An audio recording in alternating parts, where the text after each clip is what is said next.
Hello, everybody. It is your Uncle Fish back again for School of Fish Art Stream.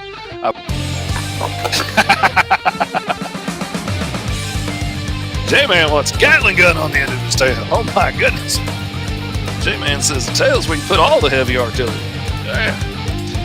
Said he used to have a howitzer on the end of his tail.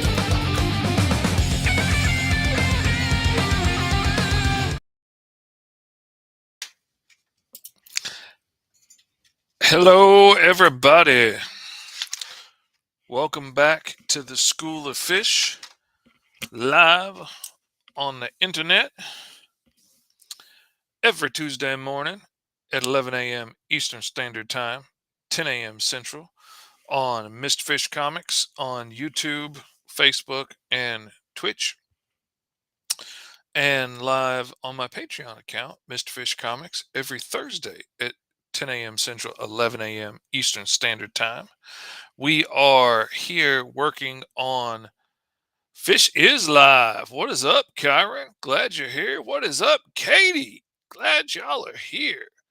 Welcome, welcome, welcome. Hope you enjoy the show. Hope you have a big old time. An old time tonight.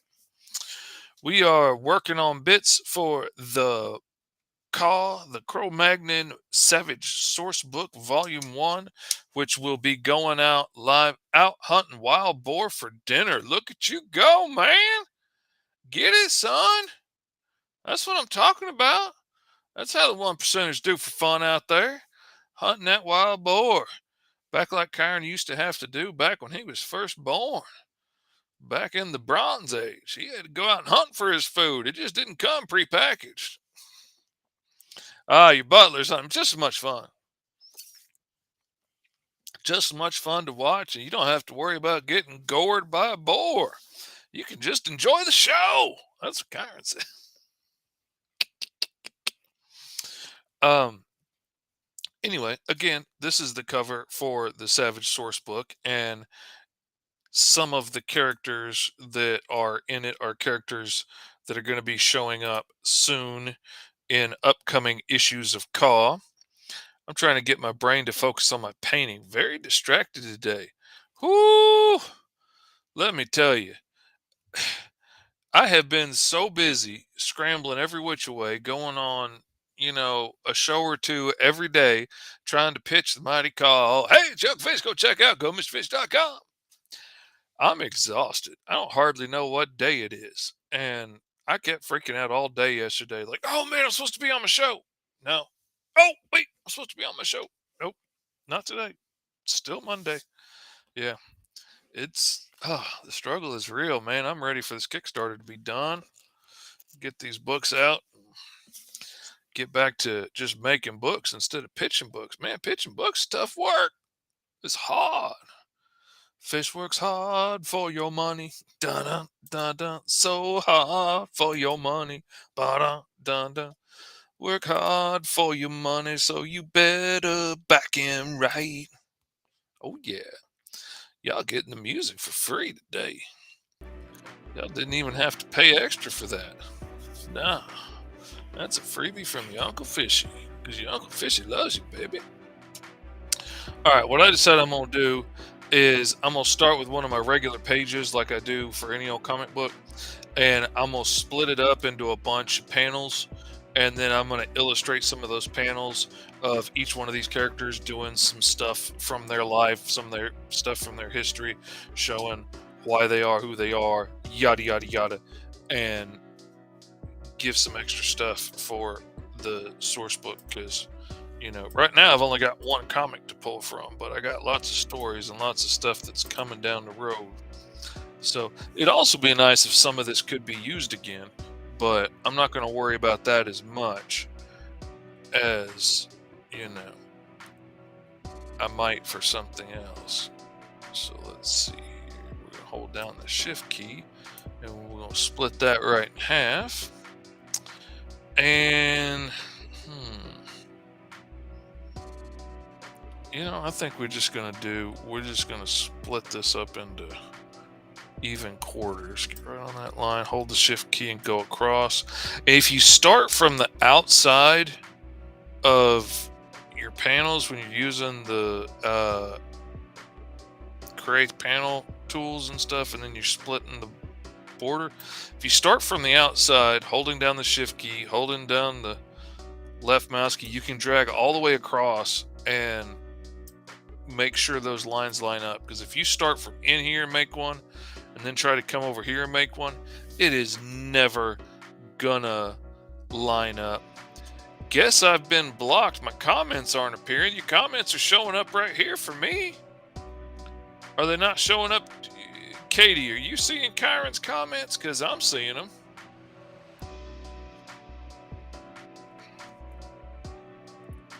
But yeah, I see your comments showing up right there. You talking about your butler and talk about hunting a wild boar.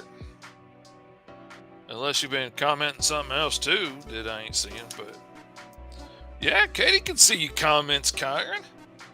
Maybe it's just some old eyes Kyron has. You know, because after you hit 90, stuff starts to go. You know, and Kyron's, whew, he's way on the other side. Uh-oh. Last 3 comments after the butler didn't appear. Oh, man. I'm sorry to hear that. Well, at least we're getting some of your Kyron comments. Because Kyron comments are the best kind of comments. Alrighty. Hopefully there's not a hang up. Maybe it's because you're using the Twitch. I don't know. The Twitch is all a new monster to me. I'm having to pick up new things and learn as I go. Whoops. I'm looking at some of my references and I went past my bounty hunters. I'm trying to think. Who do I want to start with? I'm going to start with my favorite of the bounty hunters. I'm going to start with this dude right here, Snowbeard. He's one of my favorites. I love him. And he's going to have a significant role in the story going forward. And so y'all find that out first here. So I want to show a little bit about him being a shaman for his people.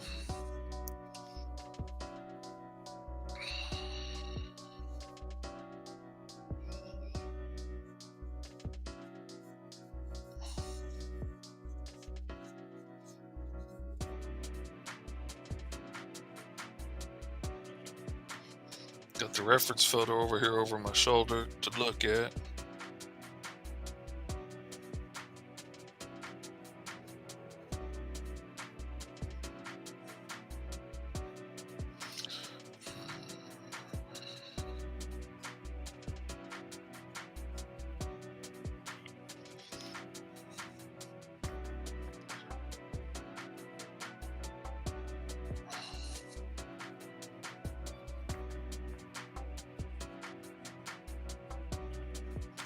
He is on the more petite side of things.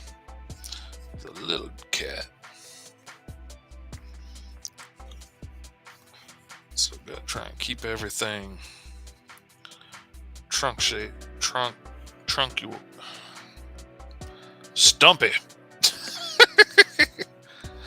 I'm not even gonna fight with that word today. I'm so tired. Maybe we can't see his comments because it's discriminating against the 1%. Could be. It's probably some liberal elitist that's running the comment section.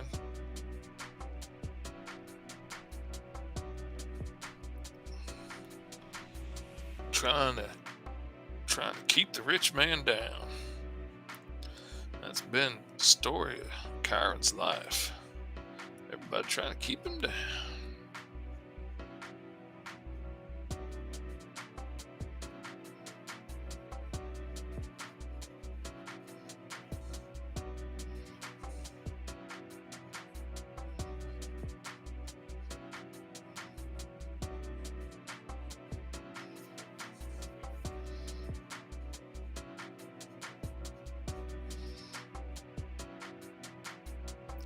Rock!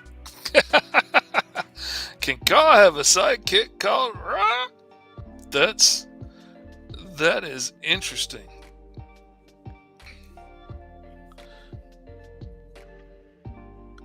That's a funny idea.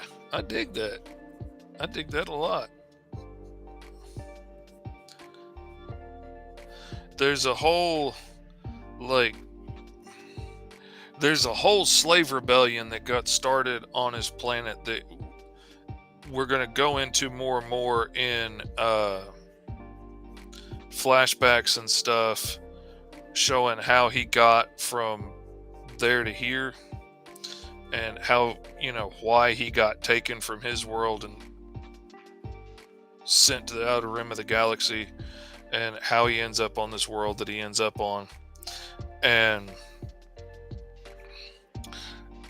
I need some characters to fill in the slave resistance. That might have to be a name for one. That's a funny idea. I dig that. I dig that a lot.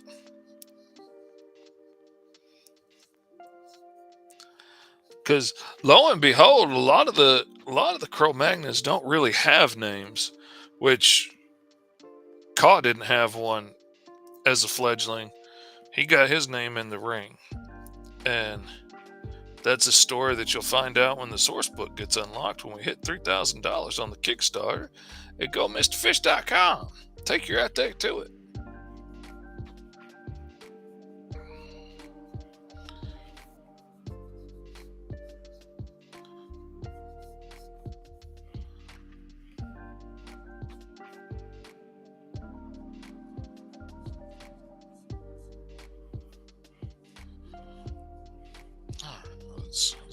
I forget I can't use my fingers on this drawing tablet.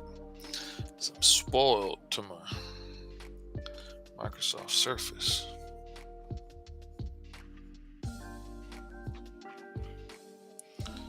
Scar on this side.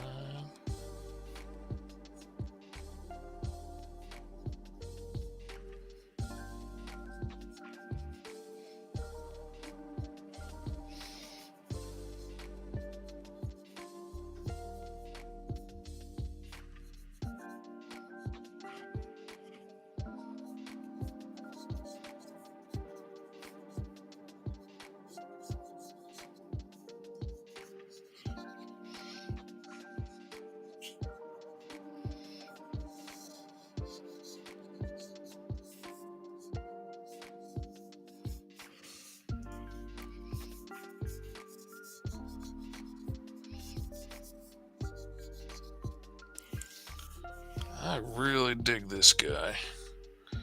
He is one of my favorites, and his story arc in this is going to be one of my favorites, right up there with Ka and the other bounty hunter that I was working on a little bit last week, Cha-Ro the insect. He is absolutely one of my favorite characters from this. He actually came from a role-playing game that I've been playing with my kids. I've been running the same superhero RPG game, homebrew, for like 30 years now. And my kids have grown up, like, it's how they learn to read, it's how they learn to do math. My youngest was only going to go to school long enough to learn how to read his character sheet and how to read comic books, and then he was quitting and coming home. He just graduated a couple of years ago. He made it the whole way. We made him. He didn't do it by choice. No, not Aberrant. It's my own deal. It's very, very, very, very loosely based on Heroes Unlimited. Like, a friend of mine ran me through his homebrew superhero game, and it was just so far superior to everything else I'd ever played. And he cut out all the BS that didn't matter and just brought it down to the things that did. And that amazed me, because so many games had so much filler and junk in them and stuff that you were never going to need or at least very rarely ever need. But they're trying to, like a computer programmer or something, they're trying to account for everything that might possibly happen or anybody might ever want to do anywhere down the line and make enough rules to cover that thing, and whatever you might try and do, and that just makes it so slow and sluggish and hard to get new people that have never played a role-playing game in to try it, because there's just so much you have to learn and explain about, like, what physical prowess is and what dexterity is, and charisma and all of these different things that their character probably is never going to use. And like, if you're building a tank, your intelligence is probably never going to come up, and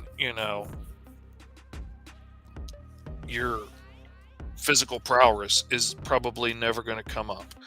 But, well, no, that might for that character, but it's not going to for like a wizard. But if you are building an acrobat or something, yeah, that's probably going to come in real handy to know those things.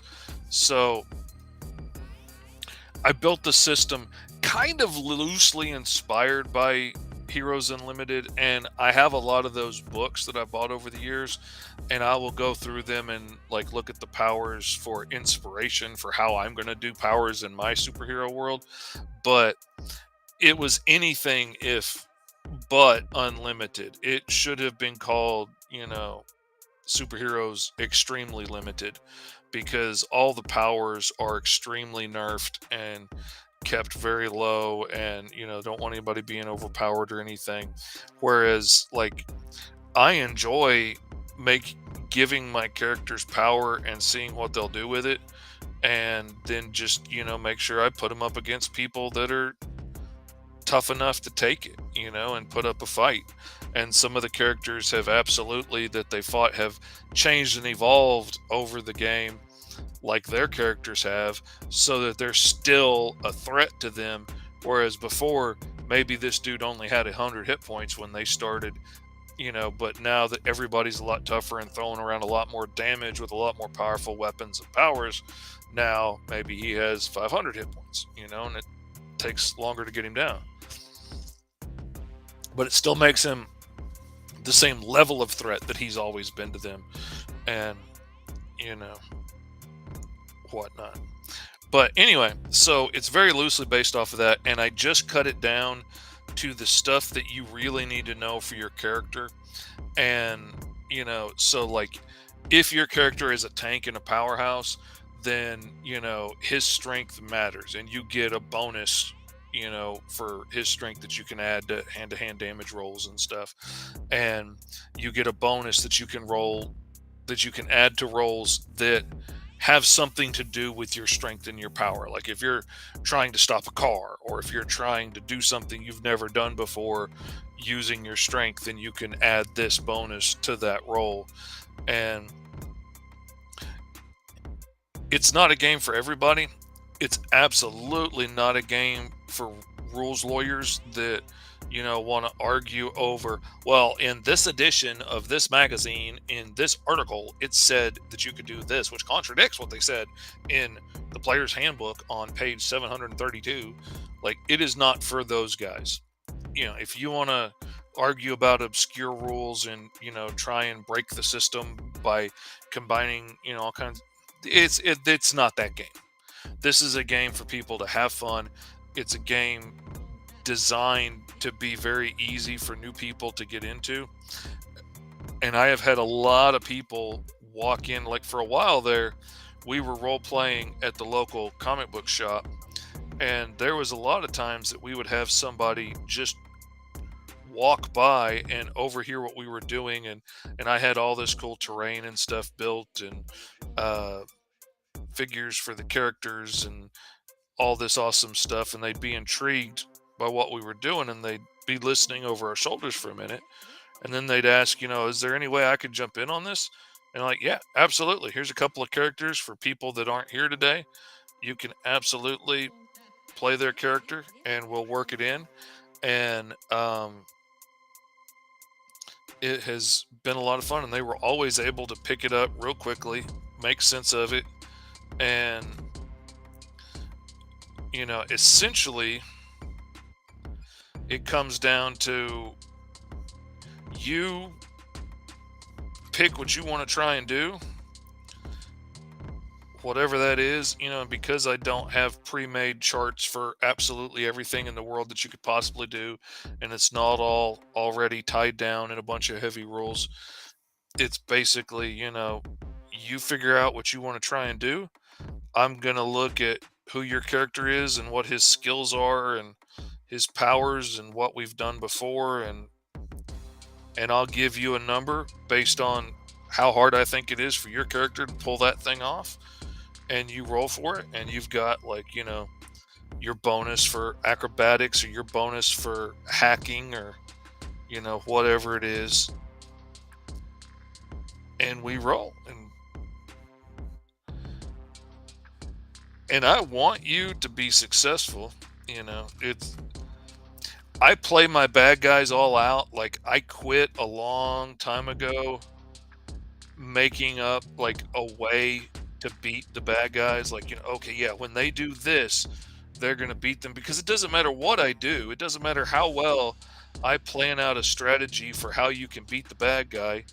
They're always going to do something weird and off the cuff and out of left field that I never could have imagined. And after I look at the crazy thing they just pulled, I'm like, well, yeah, that would absolutely work. I never thought of that, but that would work.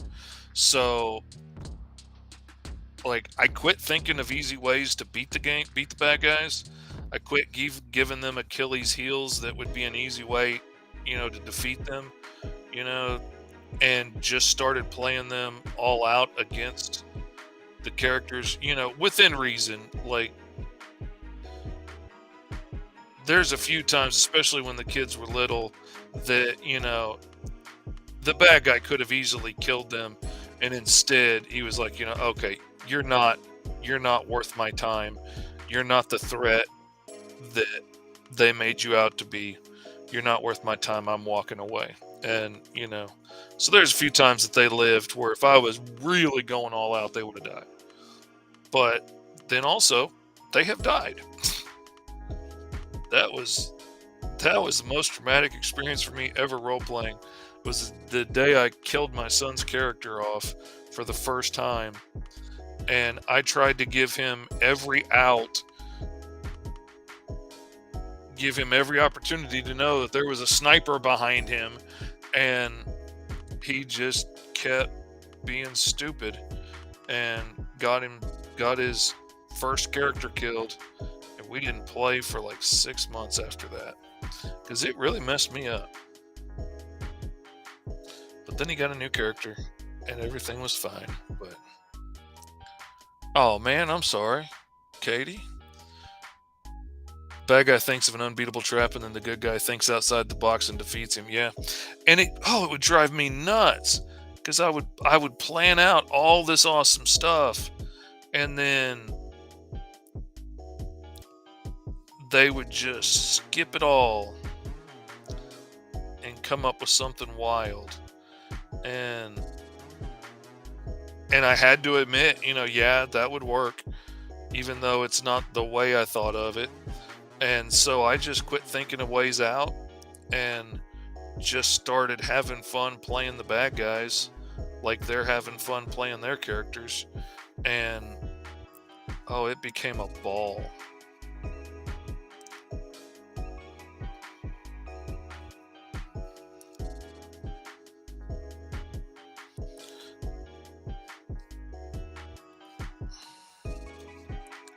It's still one of our favorite things to do when we all get together. My boys are all grown up and moved out of the house now, but still, when we get together, Christmas and Thanksgiving and stuff like that, everybody wants to play. But the problem is, my oldest son, like, he knows every time we play is probably going to be his last time to play. So he's really got a thing about trying to go out in a blaze of glory, and he doesn't care if he takes everybody else out with him. And that kind of makes me mad because, like my stepdaughter's playing now too, and she loves it, but she's just gotten started. And, she's not ready for her character to get killed off yet. And he doesn't really care about any of that, you know. That's not a very cool way to play. But, he's a young man. Young men can be self absorbed sometimes. I know that comes as a shock to the Chirons of the world, but it can happen.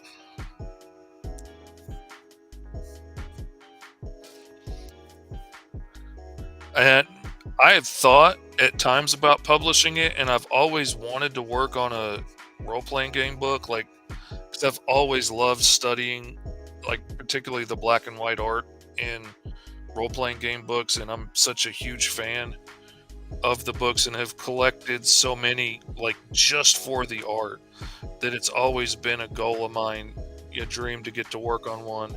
I came real close to being the illustrator on one, and then the guys, dropped the ball on the project, which is all for the best because, like, it had some really amazing ideas in it, but also both of these guys were bald and had a real issue with that. So they had decided that they were going to make that in their game, mankind had all evolved to be bald, and all the men and women had male pattern baldness, and they were all beautiful for it, which was really kind of weird. Very clearly an issue they were dealing with, and they wanted to make that the main look of the book. And there's just wasn't a really good way to make. They had it in their head that these female characters were so beautiful in their game, but nobody that worked on the project could figure out how to draw the women to be as beautiful as they were imagining them to be, and just have a ring of hair around the back of their head. When you actually put it into practice, it, for some reason, didn't come out looking as beautiful as they thought it was supposed to be. And, you can absolutely add your personal traumas and hangups and stuff into characters and make it very interesting. But that was a bold move for the whole look of the species, just to deal with their own personal issues of hair loss. And I don't think that was going to read well.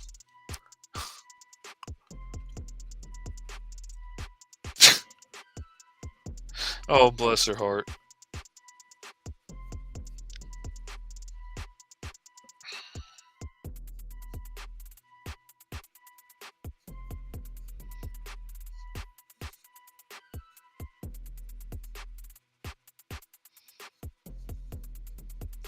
But yeah, I've thought about publishing it at times, but also it is so dependent on, like, my imagination in the moment. And if I have to write everything down and figure out a chart for everything so that people that don't have my imagination and my sensibility and don't have a brain that runs on 50 different tracks at the same time, uh, can run and play the game anywhere close to the way we do, it would be so hard to pull that off. And then it would end up putting so many rules and things in place that would take away everything that makes the game run so smooth and fast and so easy. So it's just going to end up being a special magical thing that me and my friends do. Though I have thought a time or two, I've thought about trying to do it online and reach out to more friends and, let more people like Katie and stuff that are, nowhere near me be able to take part and have fun. Um, and that's something that I might look into. And I've also thought might be something fun to maybe even add into the Patreon at some point if people were interested. And because I would like to get back into playing, and I haven't been able to do it in a while because just getting everybody together is hard. And now there's so many cool like online things you can do to play together and make scenes and stuff that everybody can see and interact together. Yay, it's your boy Fish. You got that right, Four Tails. Which part of the Four Tails podcast is that? That's what I'm wondering. Is that the Kyron part that's always here? Or is that the Danny J. Quick part? That left me hanging when I was on the show. So excited to get to hang out with Kyron and Danny. No. Danny said making money is more important than hanging with Fishy. I don't blame you. I probably would have done the same. I hang with Fishy all the time. It's not near what it's cracked up to be.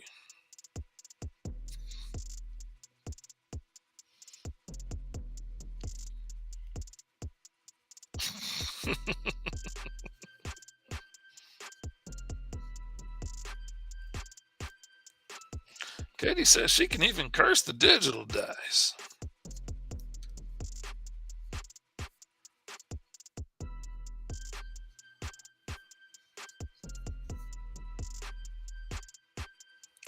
Says her luck's so bad with the dice fear her. They're afraid that luck will stick, and they'll get cast in the bin. Because all her dice are overseas. They're worried about getting tossed in the bin, chunked in the Thames, flushed down the loo. All kinds of crazy overseas things that could happen to dice over there.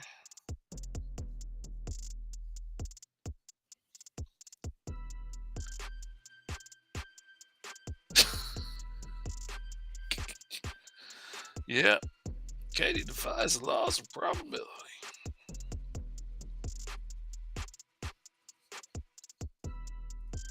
But you can't be awesome at everything. It's just not fair. It's not the way you keep the scales balanced. That's what the universe told me. It said you can't be an awesome painter and a cool friend and connected to all these awesome people in the indie comics world, like the Sarahs of the world and the Loris, and you can't have all of that and be awesome with the dice. That would be too much. That would throw the world into chaos. And we can't let chaos reign. That's what the galaxy told me. That's what the universe said. We're in a group chat. Me and the universe, the galaxy, and eternity. Yeah, we met at a con one time backstage. And, we still keep in touch. Mostly memes, If it wasn't for bad luck, I'd have no luck at all. Doom and gloom and misery on me.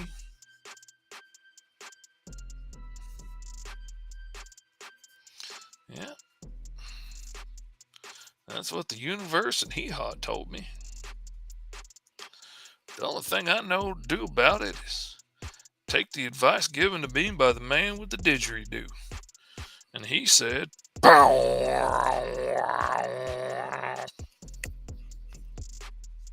oh my God, I love that joke. It's about as stupid as I am, but God, I love that joke. That's one of my favorites, Fishy said. Crazy old Fishy talking to himself for the folks in the internet land.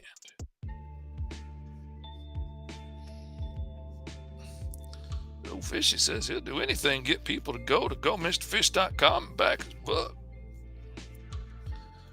We just got like $150 to go before we release this old source book. But it's okay if they don't, because if they don't, well, the source book's just going to go out to the Patreon backers of the world. Those people that love Fishy's work and want to get it sent to them on the regular. The Kyrons, the Katies, the Danas of the world, the Nicholases, the people in the know, the cool cats, the hip chickies, Love the sound effects.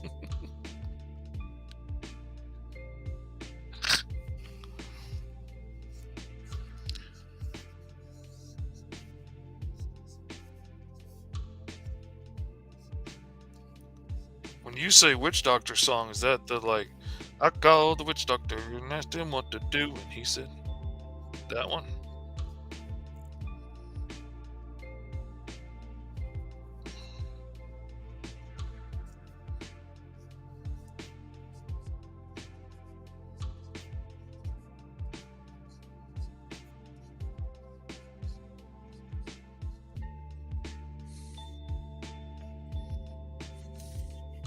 That's the one, she said. Yeah, I had a thought. Not that there's like, a whole lot of witch doctor songs to pick from. in Music history. I believe it was Beethoven's Song of the Witch Doctors.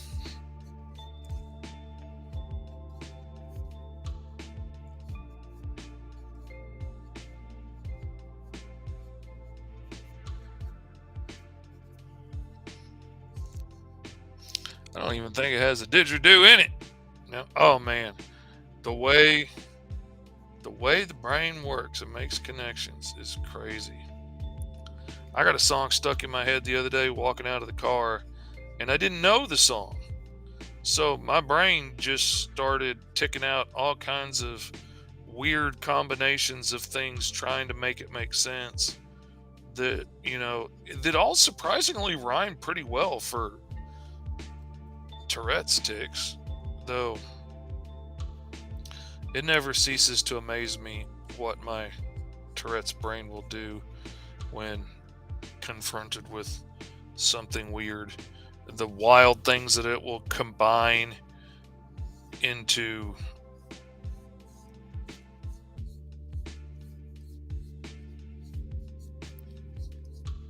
It'll combine into tics, and the weird things that it will associate together.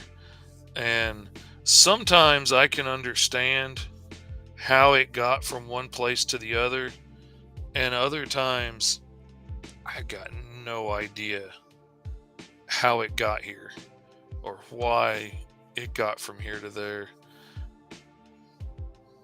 And sometimes it'll make connections that I just can't see, and I don't get why it keeps ticking out this thing with this thing.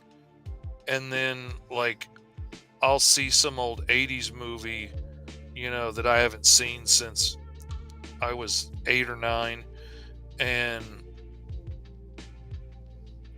all of a sudden there'll be a scene in there that has some little bit that I realize, man, I have been ticking that out for 20 years and didn't have any clue where it came from. And it's a bit from a movie that I completely forgot about. It's wild.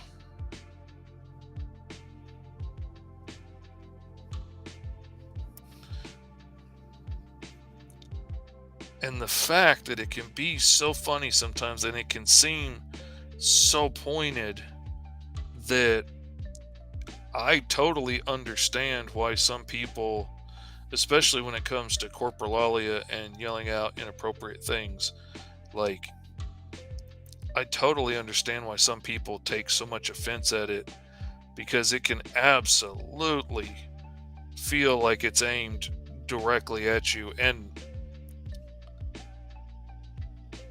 in a way, sometimes it is. Like sometimes it is that subconscious part of your brain that's telling you, like, oh, you shouldn't say these things to that person. Like, well, clearly we shouldn't mention, that they're overweight or, ugly, or that she has a beard, or like, you don't talk about Aunt Janet's divorce because it'll make her cry. And all those things that, subconsciously you're thinking, oh, well, we definitely shouldn't do that because that would hurt their feelings. And then the wires get crossed and the signals get crossed, and then zoop, there it shoots out the mouth.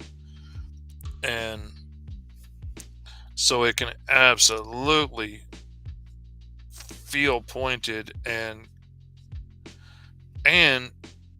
when you start swearing at somebody or saying something ugly, we're hardwired to get mad. We're not designed to look for an excuse why you didn't just say, aim that at me purposefully. If somebody swears at you, you get mad at them. You know, if I can't see or I can't walk, nobody gets mad at me that I feeling my way around blind in a store. But you start cussing at somebody and they get mad real quick and they don't want to listen to any excuse about you got a neurological condition. Yeah, well, I mean, at some point, Kyron, you can't, but you know,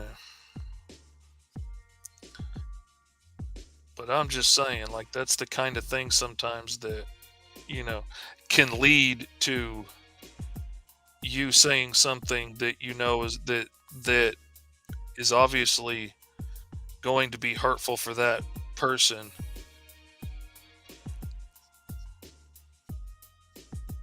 And you know, it's not intentional. It's usually the very opposite of, but you know, you don't think about how little control you have over what you say, really. I mean, all of us, like, when we think of, like, when we decide we're going to say encyclopedia, you don't think through, like, okay, it starts with an E, but it's not a E sound. It's more of like a I, like an N. So I'm going to say in, and then there's the C, but it's not a k. It's, you know, you don't think through the word. You don't think through how you're going to move your tongue and how you're going to move your lips. You think encyclopedia, and encyclopedia shoots out your mouth. And you'll notice how easy it is to make mistakes when you're trying to call one of your children or one of your dogs and you're yelling out every name in the house before you get to the right one. You didn't intentionally say, let me call Marcus and Justin and Elisha and Dez and Colby. And damn it, Eli, you knew I was talking about you. You don't choose to do that. It's just a misfire and the words start coming out of your mouth, you know, or you say the wrong thing or stumble over a word or you stutter or whatever. Like, you don't go in intending to do that. And that just gives you a little hint at how little control we actually have of it, and how much of it is actually like on autopilot. And when you start thinking about it that way and it being on autopilot, and all of a sudden you realize, oh, it's not that hard for signals to get crossed and the wrong things to come shooting out, which of course isn't all Tourette syndrome is. It's just the most obvious part that everybody knows about. Like, for me, my Tourette syndrome is much more about constantly being in pain, constantly being uncomfortable in my own skin, feeling like my nerves are on fire and filled with lightning all the time. Like, every inch of my nervous system is being attacked by fire ants at all times. Getting goosebumps feels like being stabbed with a million needles, and then somebody's twisting them around as the song goes on, and you know, whatever caused the goosebumps hurts like hell. Can't stand it. It's made me shake so bad and so violently that I've given myself so many concussions over the years. I can't shake my head no too hard without giving myself another concussion. And you know, kept me where I couldn't walk, talk, or see most days for years, and I was in a wheelchair, and all kinds of fun things. You know, that's what Tourette syndrome has been for me, much more than it has been yelling out weird things, which I also am in the minority that has that part of Tourette syndrome too. Um, because it turns out that's only like 10 to 15% of us, which is still like 1 in 10. That's not nothing, but it's not all the condition is. It's like saying Tourette syndrome is corpulalia, the saying inappropriate things, is equivalent of saying, "Oh, cancer is the disease that makes your hair fall out." Well, no. Like, some people with cancer have some treatments. No, no, no, no, no. My mom had cancer. I know it's the disease that makes your hair fall out. That- That's an oversimplification. And a million things could make your hair fall out. Or you could just shave your head. Doesn't mean you have cancer. But, you know, it's not the same thing. Like, I know people that have gotten corpulalia from brain tumors, didn't have Tourette syndrome before, and now they just have that one part, or from head traumas. And, you know, things happen. I watched a show on people with Tourette's, and there was this one kid who had swear words as a tick, but his parents could tell when it was just a tick and when it was swearing. That's the thing, and I hate to say it, but there are so many kids with Tourette's that are just spoiled little turds and get away with a lot. I'm honestly glad I wasn't diagnosed as a kid because it didn't give me an excuse to not have to try because I had a crippling neurological disease that was never going to go away. And I've met a lot of people that just gave up early on and said, well, I'm not even going to try. It's not worth it because I'm broken. And I didn't have that opportunity. I had no choice but to figure it out and keep going.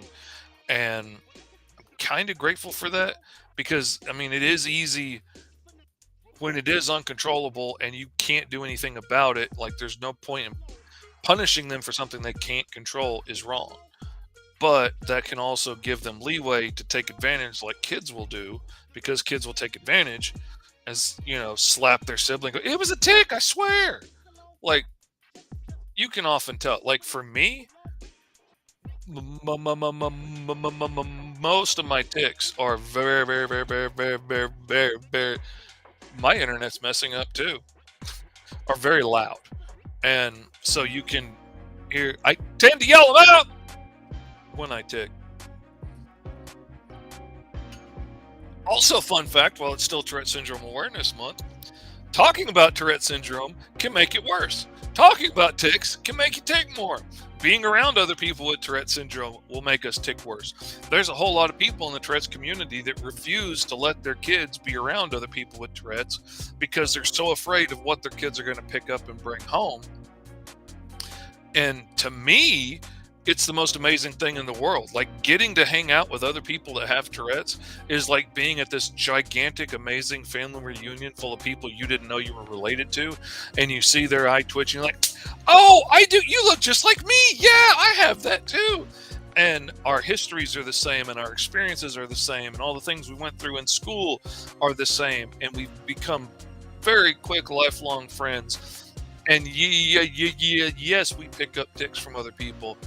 But if you ever hear me ticking, and when I yell things out, there always tends to be at the end of it when I yell out, especially if I yell out something really stupid or really loud, or I've been holding it in for a minute, and I yell out, "The cat had today, John!" That I picked up from a friend of mine.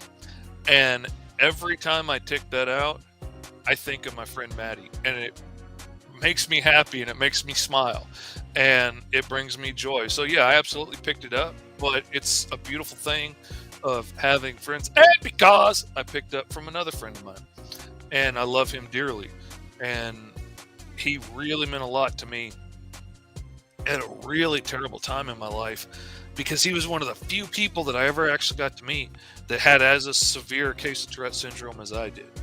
And the compassion he could show me in some of these times that nobody else in the world was able to show me in that moment, because I know he knows what it's like to go through it. Beautiful thing, beautiful friendship. I never thought about how I actually say words until my son had to do speech therapy.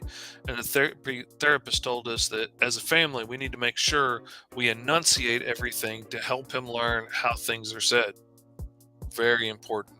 I never really thought about it that hard until one of my foster kids was profoundly deaf. And then I love listening to her talk because even typing, I can hear her accent because she's missed little words that she just couldn't hear or misunderstood certain words over the years. She just assumed we were saying one thing when we were saying another. And I love the sound of her voice. I love to hear her talk. And even typing, I can see because she uses the wrong word sometimes. But yeah, we tried very hard to enunciate and be clear with her so that she could hear as much as she could with her hearing aids and all. Imagine it's being neurodivergent and meeting other neurodivergent people, and you just suddenly feel like you're talking the same language. Absolutely. And like, I can listen to you go on about your hyperfocus all day and not be interested in it in the least. But the fact that you're as interested in that as I am in my hyper focuses makes it interesting to me. And I want to hear what you love about that thing, even if I'm never going to love it the same way you do. But it's interesting to me. I want to know why you like it that much. And when people don't have something that they love that much, I'm like, how do you live? What do you do? Like, what do you think about all day if you don't have a hyper focus? If it's not dinosaurs or comic book characters or coming up with new worlds in your mind or D&D or horses or, the mating patterns of seahorses or whatever it is, like, what do you do when you don't have that? I don't know. It's weird to me. I'm a tiki mess, baby. All right. We've got Snowbeard, the bounty hunter shaman of the noble owl tribe, down. And let's see who we're gonna work on next. We think about sex all day. Probably. Like, when they be like, oh yeah, the average guy thinks about sex every 6 seconds or whatever. I'm like, I mean, I think about it, but I thought about it a lot as a teenager. But I don't think I ever hit every 6 seconds. I mean, maybe at a point there, but man, that's a lot. All right, now we're gonna do a panel at Chaw Row because he's my other favorite, and I want to do something that really shows off that he's a bounty hunter, something that really plays that up. And for those that aren't in the know, those that don't watch every day, this dude right here in the middle is Chaw Row. Closer to every 6 hours. I feel you, Phil. I feel you. I need to do a scene that screams bounty hunter, that screams, taking down the prize, never stopping, never ceasing. Because Chaw Row is like, if you ever read the novelizations of Star Wars, he is like certain versions of Boba Fett from the novelizations. If he says he's going to do something, if he agrees to a bounty, he will never stop until he is either dead or brings in that bounty. If he gives his word, he will absolutely do it with a single-minded determination. He is absolutely my black and white autistic thinking made flesh. Said I'm going to do it, I'm going to do it. By God, we're going to do it. I don't care what it takes. I don't care if I have to walk across this planet until my feet fall off. We're bringing this dude in. Oh, you're going to try and kill me? No, death ain't going to stop me. I'm going to get this dude in. Some women think about it just as much, but they just don't admit it. Ain't ladylike, Katie. How can you keep yourself up to the male standards if you admit that you're thinking about the sex? We want you to act like you're thinking about it all day, but we don't want you to say you're thinking about it all day.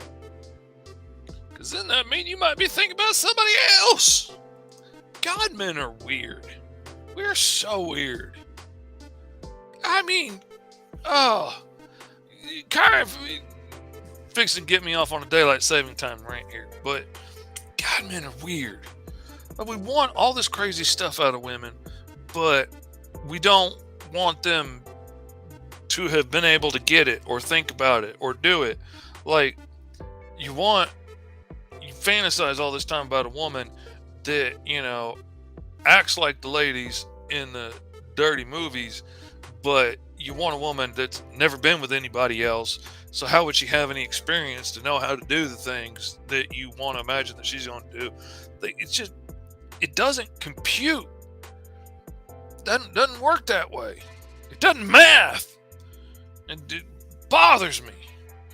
Bothers me, boy. It bothers me. It don't make no sense. I don't like it when things don't make sense. It drives me nuts. I'm gonna repurpose a scene, I think, from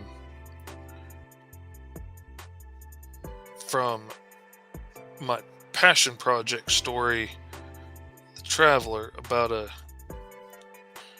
time and dimension hopping barbarian And I'm going to repurpose one of the characters and one of the scenes out of that for Charo as a little personal Easter egg for myself.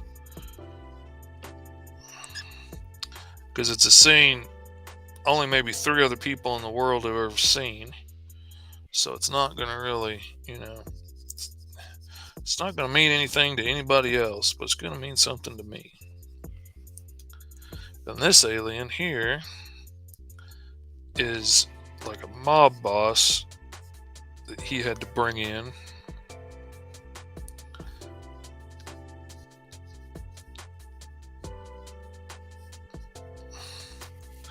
And so I'm just going to repeat that as a little Easter egg for myself. And now y'all know where it's from. And one of these days, I'm going to bring that story out. And one of those days, my Patreon backers are going to get it first. And then you're going to be like, oh, I know who that dude is. That dude's important. And I know because I was watching School of Fish back in the day before it got syndicated on the NBCs, on the satellite TVs. Before he went pro and started, using Nike brand art tablets and whatnot, as you do. Nothing bothers the fish more than daylight savings time. It absolutely bothers me much more than daylight savings time. The ridiculous stuff that men think and do and impose, and it infuriates me. Yeah, absolutely. Men that care about the body count that much, and especially once you get older, once you're my age and you're out there on the dating scene, you can't be walking around looking for somebody our age that also, has the body of a 21-year-old and doesn't have kids, and it hasn't been with anybody. You can't get that. You're not going to get that unless it's and I don't mean any offense, but unless it's a weird shut-in or something, you're not going to find somebody that, at our age that doesn't have kids and doesn't have a history and, an ex and stuff. If there's somebody worth having a relationship with and stuff, and can have a healthy relationship, they've done this before. It's not going to be the first time. Daily saving time only irritates me twice a year. These men are on my feet at least once a week. Absolutely. And with all these ridiculous expectations and ridiculous standards that they could never meet themselves, it's usually some dude that's 300 pounds or more that's no fat chicks. And really, dude? Really? How any girls ever put up with any of their nonsense, I don't know. But the whole incel thing is starting to happen more and more, and you find out there's more women that aren't putting up with it. And good. They shouldn't. They shouldn't have to. Not that women don't do a lot of weird, dumb things too, but,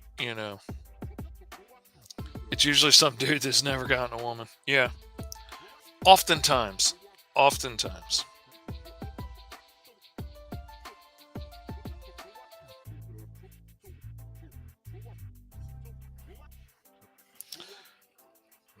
Very often it is somebody who has never known the touch of a woman that can be the most opinionated and have the most ideas about how women should be, and you ain't in the kitchen making me a sandwich. What are you doing, punk? What are you bringing into this relationship besides you know, pit stains and Cheeto fingers.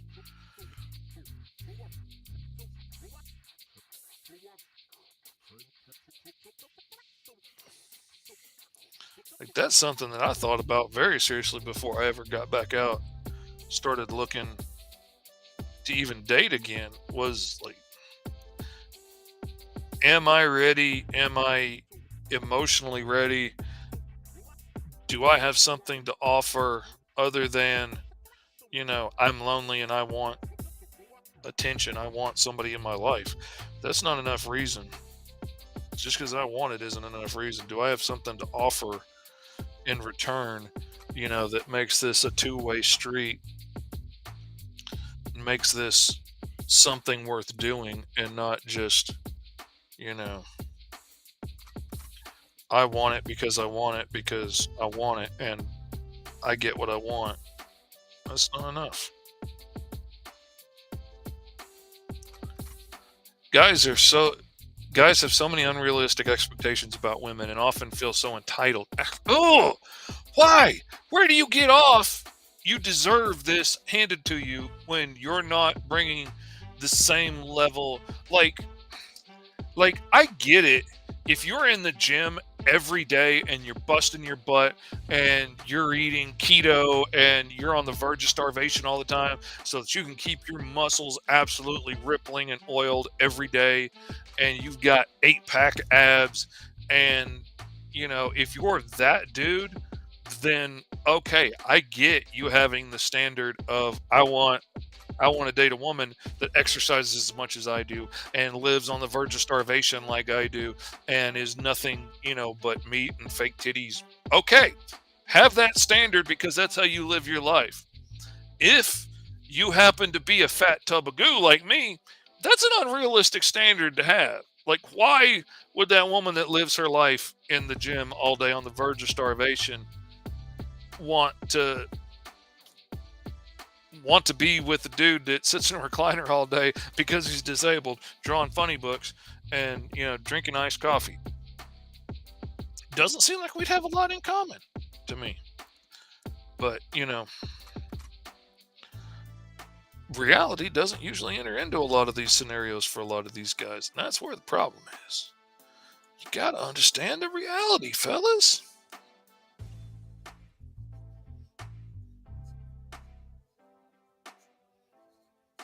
I didn't even read the rest of it. I had to block a guy who was probably double my age because he was sending me inappropriate messages when I had shown him absolutely no. Exactly. Exactly. And I know a lot of those dudes that are like, oh, well, she's too old or whatnot. I was like, dude, she's half your age. Yeah, but she's too old. Too high body count. I can't deal with that. It's like, is it jealousy because you don't have one? Or, where is that really coming from? Is my question.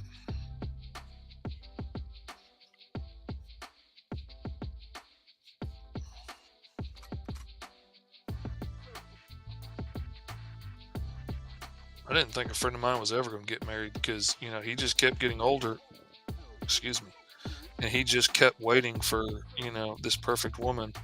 And eventually, he did find a lovely woman that met all of his expectations. And they're happily married now. And I'm very happy for them. And,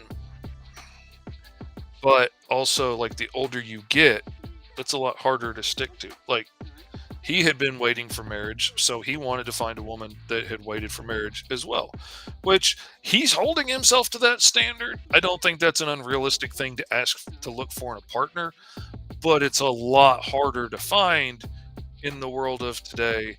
And the older you get, the lower your chances are of finding somebody that still matches that criteria.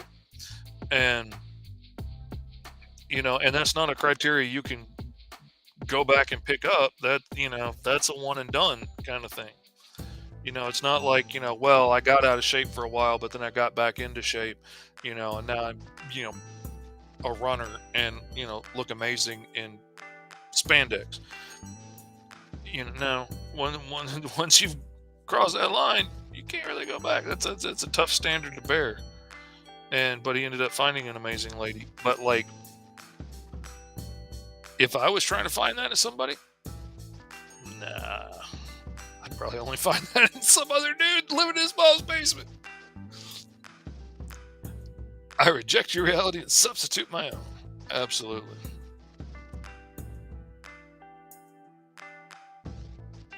Let's see. A lot of guys do that to meet the expectations of other guys, though. Women aren't always attracted to the super muscly look.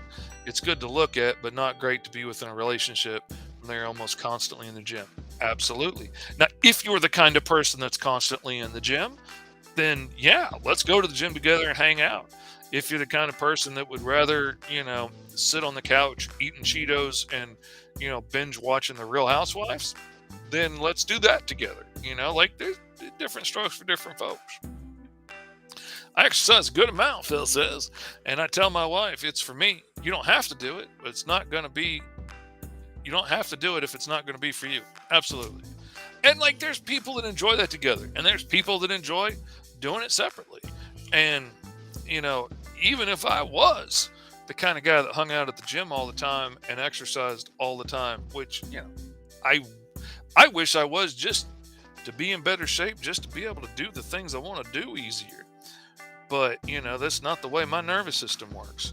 And sucks, but that's the way it is.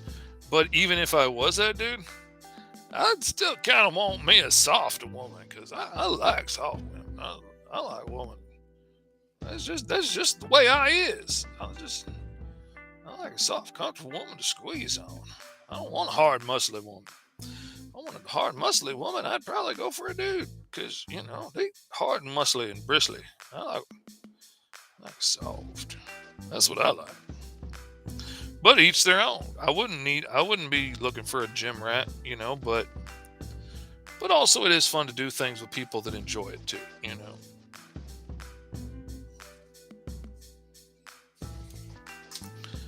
Give me a woman with some meat any day of the week. Would I go for call? Hell no.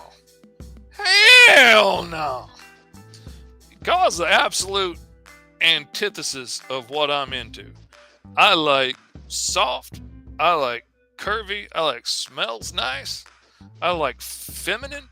I am more attracted to femininity and softness than I am anything else. Now, if Carl was soft and curvy and smelled nice and had a healthy bosom on him, maybe I'd change my mind.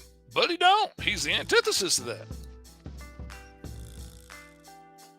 Now, if you like meaty, beefy, hairy men that smell of testosterone, then absolutely, he is the way to go.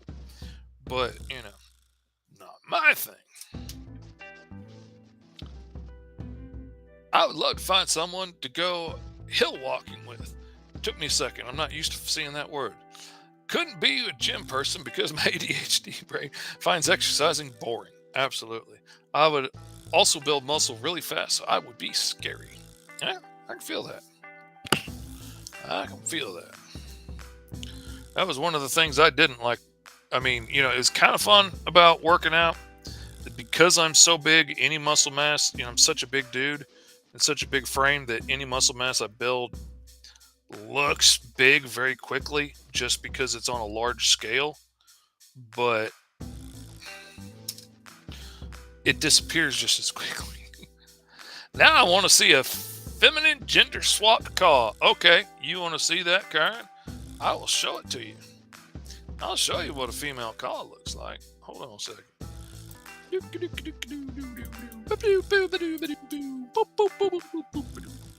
Excuse me, I bumped my coffee.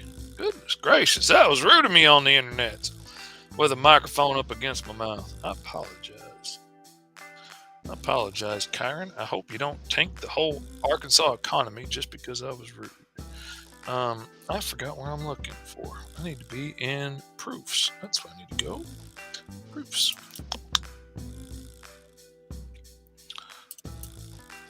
All right. Those right there, those are crow women. So that's what a feminine call looks like. Rude, Kyron. That was just uncalled for.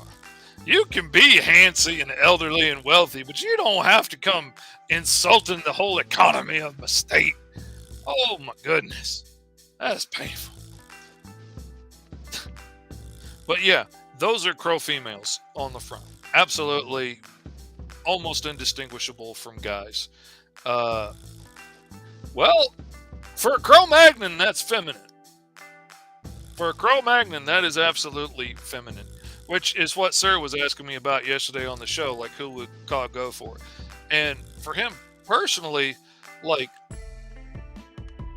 I don't think gender would matter that much to Cobb because like there's not a lot of obvious differences between males and females in his species, other than being able to feed young and whatnot. Otherwise, they're basically the same. They're big, beefy, meaty, burly folk, and so that's not really an issue to him. It's not. They don't have such difference in the species that they're attracted to the bright colors or the very different size or whatever that is, bigger or smaller. Whereas big squared off boxy more muscular men are more attracted to softer curvy different females that are very different than us. There's not that much variation in their species, so I mean there is variation and it's clear to them, but it's not as clear to us on the outside. That's what I'm saying. Oh, we hit that hour mark already. Look at that go. Well, we got one panel ready to go, ready to get colored. I'm kind of debating whether or not I'm going to color these completely myself or send them off to get flatted. I don't know. I need to get them done because I need to get the source book finished so it's ready to go as soon as the campaign's over. Because I don't want anybody waiting on it. So I need to get it done as quick as possible. But absolutely, I'm thinking of cosplay. Like I'm putting myself in Green Zone down the road as a criminal just so I can have somebody to cosplay and get to wear a nice outfit and walk around with a cane and not stand out. Because like I can't walk around a whole convention without a cane. I can walk a little ways without it.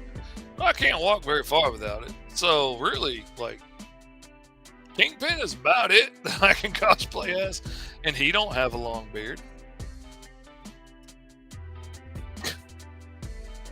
Actually, if I had changed it to what I wanted to change it to, absolutely. But Kyron talked me out of it, and I think it was probably the best choice. But there's another character coming up Kyron can cosplay as. Big, meaty, sexy man Kyron can cosplay as. It's gonna be cool coming down the road. It's gonna be a reoccurring character in the book. But yeah, I'm gonna stop right here because I got 100 other things that I can cosplay as Lumberjack. Absolutely, you sure can, and I will support you. I'll post pictures with you. But yeah, I'm thinking about cosplay, like, and listening to cosplayers talk about like how hard it is to find people that look like them, or like the one cosplayer that wears a hijab and is like, it's hard to find characters that she can still wear her hijab and cosplay as. Can be tricky to find those kind of characters. I'm like, you know what? I got a character coming in Green Zone that would be perfect for that. Absolutely perfect. And so I'm trying to think about that and consider everybody, because like I remember when I was stuck in a wheelchair thinking like, there ain't no way my fat self with a beard is pulling off Professor X. I can shave my head, I ain't shaving my beard off. Sorry, I'm not that committed to character, and then I'd still be twice the size of Professor X. But I almost thought about building a whole Dalek costume to go over my wheelchair so I could roll around. And then I thought about doing Oh, damn. Damn. Damn. It's not Modoc. Mojo. I thought about doing Mojo, and then I was like, nah, I ain't walking around with a big fat belly yet. And honestly, he's even bigger than I am. And then I thought about, man, if I got to make this big giant belly cover me and the jowls to cover my beard and then the legs, I was like, I wouldn't even be able to get in and get around a con. So, I scrapped that idea. But I had the idea and it would have been cool. And I could have got around on my wheelchair. I was even thinking of a way to try and make the legs move, but nonetheless, I digress. All right, I'm gonna get off of here because there's a billion other things I got to do, and tomorrow is all shows all day long, and I'm going till like 10:30 at night tomorrow. So I'm gonna be busy. Could have gone as Barbara Gordon in a wheelchair. That's what I should have done. Kyron out there solving problems. Man, if he took on clean energy next and universal health care, we could have this solved by the end of the week. If Kyron didn't get so rich as the 1% of the 1%er off of our disease and illnesses, then he probably would. But all right, I'm gonna cut out, and I will see most of y'all back here on Thursday for the Patreon version, and otherwise, I will see y'all back on Tuesday. And let's see, what am I on tomorrow? I've got a few shows that I'm on tomorrow. Let me look, because I should be pitching that out so people can come. Well, you can't watch that show because that's my therapist. But at 7, I'll be on Chuck's new show, Chuck Pinot, on the EXP network on YouTube. And at 9:30 Central and 10:30 Eastern, I will be on the Bit and Apple podcast on YouTube. So you can check me out there tomorrow night. And then I got a bunch of other stuff. You can also, if you're doing termite inspections, you can check me out at my house tomorrow from 4 to 5 p.m. because I'll be here for that. Anyway, love you guys. Thank you for hanging out. Thank you for all the suggestions of people that I can be in a wheelchair. Y'all have fun. Peace out. I will see y'all tomorrow, or I will see y'all Thursday. Thanks. And if you get a chance, go give the campaign another share because we could use as many eyes on it as we possibly can. See y'all later. Take care. Love you. Bye.